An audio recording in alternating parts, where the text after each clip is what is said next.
noite tem baile bom. Já limparam a cortina e passaram parafina no chão. Fala minha galera, beleza? Mais um Ciazejo Entrevista.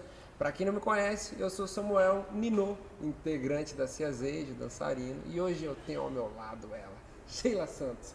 Coloca uma salva de palmas aí pra gente, que ela merece muito. Gente, mulher sensacional. E ó, vou começar esse vídeo fazendo diferente. Em primeiro lugar, agradecer o meu parceiro Pedro Saulo, a toda a equipe do Samba Sou Eu, que nos proporcionou esse encontro aqui. Muito obrigado, também. E agradecer em especial a Sheila, porque eu sei que aqui correria, várias aulas, a gente conseguiu achar um espacinho na agenda dela para poder ter esse bate-papo, tá bom? Sheila, queria pedir que você se apresentasse para o pessoal conhecer.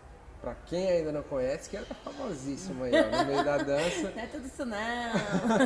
Conhecer um pouquinho mais de como você começou na dança, o que te fez vir para a dança e qual que é a sua principal motivação dentro da dança. Eu comecei com 8 anos. E então eu comecei por uma motivação normal de menina, aquela menina que quer fazer balé. E aí a minha mãe me colocou no balé e aquilo foi tomando uma dimensão que daqui a pouco eu já estava mais no balé do que em casa. E daqui a pouco eu comecei com mais ou menos uns 14 anos, eu comecei a ajudar a minha professora de balé. E aquilo virou uma responsabilidade. Daqui a pouco eu comecei a pagar os meus figurinos de final de ano, ajudando nas coreografias de final de ano. Então aquilo já ficou um pouquinho mais sério. E aí quando eu vi, eu estava pensando no vestibular e eu não conseguia escolher outra coisa a não ser dança. E aí chegou aquele momento tenso ali que você precisa convencer as pessoas ao seu redor de que dança não é uma coisa de vagabundo, você não vai morrer de fome e você pode, e é uma profissão, né? Então foi aquele momento, mas graças a Deus eu tive uma família muito apoiadora. Isso é importante. Eles não entendiam nada, mas eles apoiavam. Entendeu? Assim, não era um apoio também super explícito, mas era uma coisa assim, tudo bem, é isso que você quer? Você sabe das consequências do que você quer? Então faz. Porque se você ficar infeliz vai ser pior, né? E aí eu fui fazer faculdade de dança. Eu fiz a faculdade de dança em Curitiba, na FAP. Então, na verdade, a minha história com dança começou no balé clássico, no jazz, na dança contemporânea. Dancei um pouco de folclore alemão, olha, super loira eu. Dancei um pouquinho de hip hop, um pouquinho de dança flamenca. Quer dizer, quando você dança quando você está nesse meio da dança solo, né, você acaba experimentando um pouco de cada coisa. E isso vai formando a sua dança, você, né, vai te formando como bailarina. Depois que eu entrei na faculdade, eu acabei ficando muito mais na dança contemporânea do que em outra dança qualquer. Dancei um tempo profissionalmente, dança contemporânea, e aí eu trabalhei muito tempo com criança, em escolas, com dança escolar, com balé clássico. Trabalhei na Escola Bolshoi, em Joinville, na seleção dos alunos da Escola Bolshoi, que foi uma das grandes experiências, que é uma experiência de uma escola internacional, então tudo é um pouco diferente. Tá podendo, hein? E aí lá no final disso, eu estava morando em Joinville, queria voltar para Curitiba e conheci uma galera da dança de salão enquanto eu estava na faculdade, porque tinha uma amiga nossa de turma que ela saía com a galera de dança de salão e a gente descobriu que lá tinha homem. E aí, os homens acham que só vocês que vão para pegar mulher na balada. Então, as minhas colegas de faculdade descobriram que tinham rapazes na dança de salão que gostavam de mulher, porque os nossos colegas de faculdade não gostavam. E aí a gente falou, e eles levavam a gente de um lado para o outro, a gente não sabia o que estava fazendo, mas a gente achava o máximo. Porque era um momento, a dança de salão naquela época era um momento de eu dançar sem técnica, digamos assim, que o balé e o contemporâneo tem muito forte. Então a gente ia para balada e achava aquilo legal, eu comecei a achar isso diferente. Comecei a me envolver com a dança de salão e aí, quando eu estava em Joinville, em 2003, foi quando um amigo dessa época resolveu abrir um centro de dança Jaime Arocha em Curitiba, trazendo o Cristóvão Cristianes para essa escola e me chamou para ser professora de alongamento, de balé, de outras coisas. E aí, meu filho, quando eu pisquei, eu já estava trabalhando com dança de salão. Foi muito assim, eu acabei me envolvendo e quando eu vi, eu já estava trabalhando com dança de salão e nunca mais deixei. Então, esse ano fazem 15 anos que eu trabalho com dança de salão e fazem 32 que eu danço. E eu tenho 25 de idade. A conta não fecha, mas fica desse jeito. Tá certo aí, né? A nossa matemática é de um jeito. É de outro jeito, cada um com a exatamente. matemática que pode. Deixa eu te perguntar uma outra coisa. Eu sou muito fã, assim, além da sua dança, do seu trabalho como professora. Como que você desenvolve a sua metodologia e o legal é que eu acho que você consegue um equilíbrio entre a questão da técnica e a questão da liberdade. Vou trazer aqui para o samba de gafieira, que é o, vamos dizer assim, onde eu mais domino. E aí eu tive a oportunidade de fazer uma aula com você no início do ano e você fez um apanhado de como eu consigo ter liberdade dentro da dança, mas sem bagunçar. Sim. Dentro dos princípios. Porque uma coisa é eu chegar e, tô dançando de qualquer jeito, não. Tô buscando a minha verdade. Eu não acredito muito nisso. E eu queria que você compartilhasse com a gente essa questão da metodologia que você vem desenvolvendo e como que você está abordando isso com os seus alunos. Tá. É engraçado, né? Porque acho que eu nunca parei para falar disso, tá? Assim, então vamos lá, então. Vamos ser cobaias aqui. Na verdade, assim, metodologia é uma coisa que eu falo bastante, porque eu trabalho muito com professores. Eu dou aula na pós-graduação de danças de salão lá de Curitiba, que é da Tuiuti, que foi onde eu também fiz essa pós-graduação como aluna, e na segunda turma a partir da segunda turma eu me tornei professora. A gente teve um curso de professores na 8 Tempos, lá de Curitiba, durante uns 8 anos. Depois eu hoje trabalho com o Marcelo Grangeiro e com a Raquel Mesquita, que é uma honra trabalhar com ela e com o Marcelo no Cardas, que é um outro curso de metodologia. Pessoal aí, né? Top 5. Meu sonho é ser a Raquel Mesquita, eu tô correndo atrás disso. O dia que a gente for inteligente que nem ela, a gente tá feito. E aí o que acontece? Por essas oportunidades todas que eu fui tendo de trabalhar com profissionais, eu acho que eu tive que cada vez mais ser clara no que eu queria falar e no que eu queria passar. Então esse é o primeiro ponto, né? Legal. Que eu sinto que é uma coisa que falta para os professores, assim. Eu sei o que eu quero ensinar, eu tenho conhecimento, mas quando eu vou transmitir, eu não transmito bem. Transmito de uma forma bagunçada, e aí começa por uma organização. Eu preciso organizar essa informação para passar. Depois eu preciso ser claro ao passar.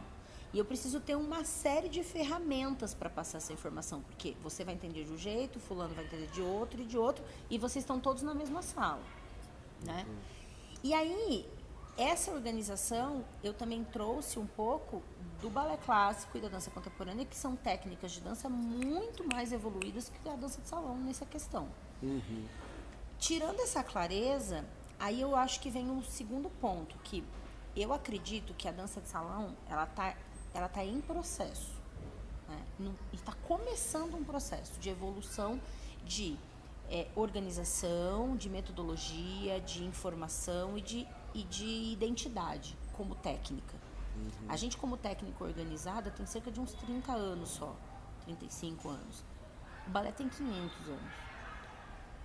Então, assim, aí a gente às vezes tem algumas urgências que não dá pra gente melhorar isso agora, porque a gente não tem tempo suficiente de técnica. E é isso que você falou de deixar meio bagunçado, né? Assim, tem a liberdade, mas fica bagunçado, é porque justamente ainda as pessoas não entenderam bem o que é essa liberdade. E os próprios profissionais, nós profissionais, ainda também não temos todas as ferramentas disponíveis para passar isso de uma forma que fique claro, né? Então, eu acho que a gente ainda está no processo nessa questão de liberdade. Agora, aí vem um outro ponto, né? Tirando a parte metodológica, que é a minha dança. Eu aprendi a ser livre em outras danças que não na dança de salão. E eu aprendi a ser livre com responsabilidade. Então, assim, eu posso ser livre o quanto eu quiser, mas eu tenho que organizar essa minha liberdade. Ainda mais quando eu quero ser livre junto com alguém. Porque senão fica uma zona, que é o que você falou, fica bagunçado, né? Então eu tiro muito pelo que eu vivi, da minha experiência, assim.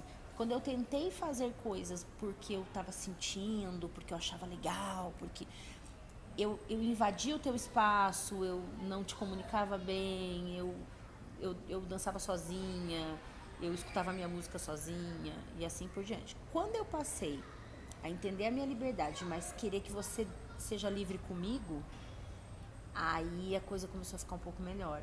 Então eu sinto que hoje o que está faltando primeiro é você descobrir o que é liberdade para você sozinho. Depois, como que você pode participar o outro da sua liberdade. E como você pode ser responsável pela sua liberdade. Porque se der pode falar palavrão nesse vídeo? Pode. Se der uma merda, você tem que resolver, porque a liberdade é sua.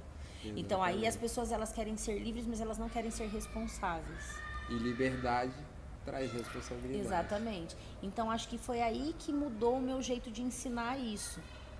Porque se eu me preocupo com você enquanto eu estou dançando com você, eu quero que você esteja comigo, eu vou ser mais responsável pelo que eu estou fazendo, né? E quando eu não me preocupo, eu sou livre. Só, simplesmente, né? Agora, se eu danço sozinho, eu posso ser livre, do jeito que eu quiser. Só que eu não tenho essa preocupação com a outra pessoa.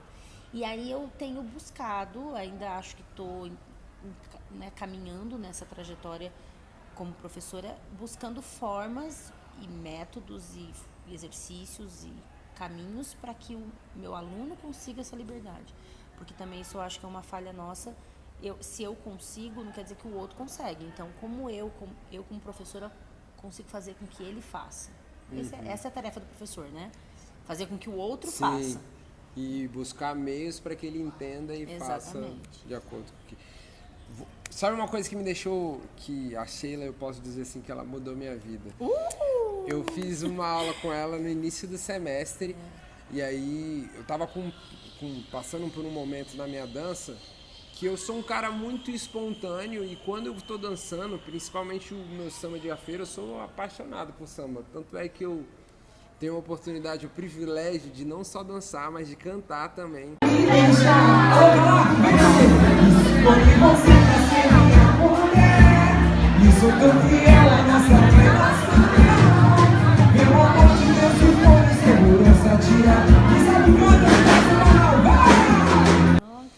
E aí quando eu tô dançando, eu meio que entro em flow.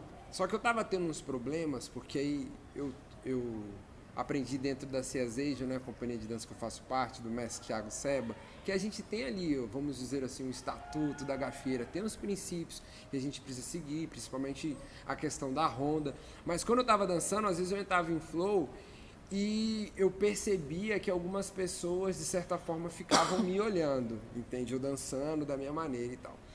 E eu recebi um feedback que, de repente, como se eu estivesse querendo me aparecer, me exibir. Não era.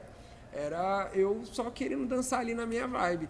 E aí, por conta desse feedback, que eu nem sei se chegou aos meus ouvidos, eu tava no baile, assim, eu não tava me saindo do baile realizado, tava dançado. Se podando por causa disso. E aí, eu fui comentar isso com a Sheila, não sei nem se ela lembra, na aula dela. E aí ela falou bem assim, olha, uma pessoa que dança com 3 meses de dança, ela tem uma bagagem.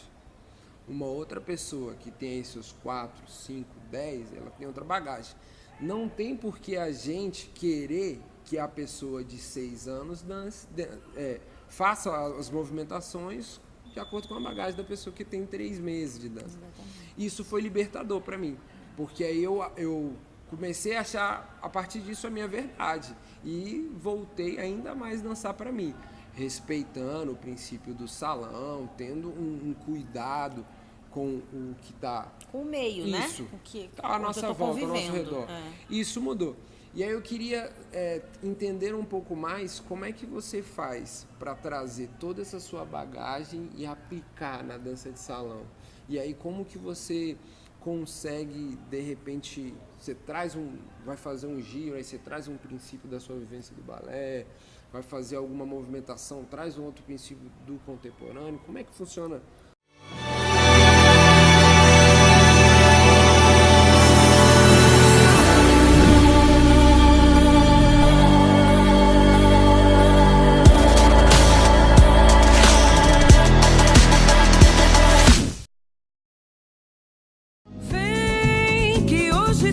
baile bom.